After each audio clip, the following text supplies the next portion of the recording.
Here's how to make supports in Chitubox. Right off the bat, a big shout out to 3D Printing Pro. If you want a more in-depth tutorial series on Chitubox supports, I highly recommend his videos. Here are the support settings I use. Once you set the support settings, hit Export Config. That way you won't need to memorize the settings if they get messed up somehow. The fundamentals behind creating custom supports is pretty simple.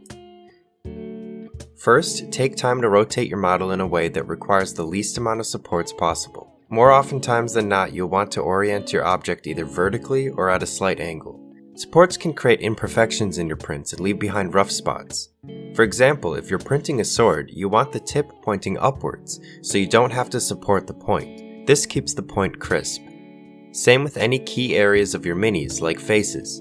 You want the area that won't be seen to have the heaviest supports, and the areas that are focal points to have the least amount possible.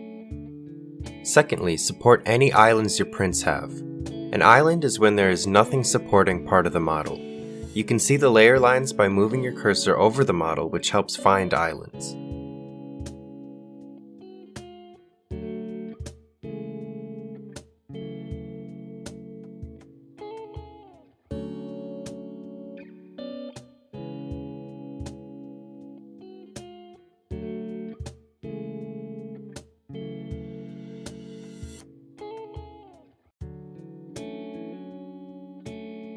Then you can start placing supports.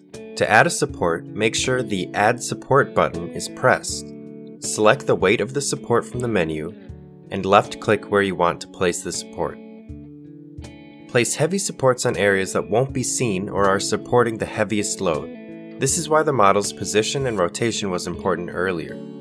Keep going up the model looking for islands and supporting them with different weights depending on how much mass is being supported. Experiment. You'll probably find that you don't need as many heavy supports as you might think.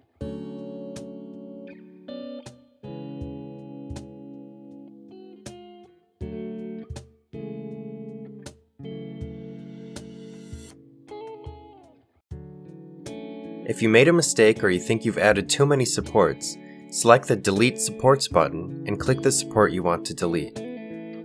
Then, press the Delete Supports button again, or press the Delete key. Be careful not to press the Remove All button, unless you're really trying to remove all the supports.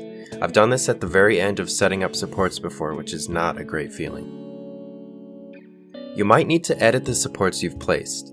You can do this by pressing the Edit Supports button and then clicking the parts you want to edit. This is a great way to get areas that are awkward to attach supports to, or to shift a support away from a model.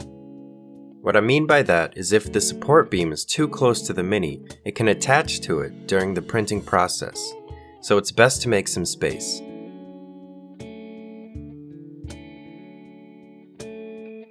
Some things to keep in mind are you cannot scale an object or rotate an object along the X and Y axis once you have supports done, or it will delete the supports you've made.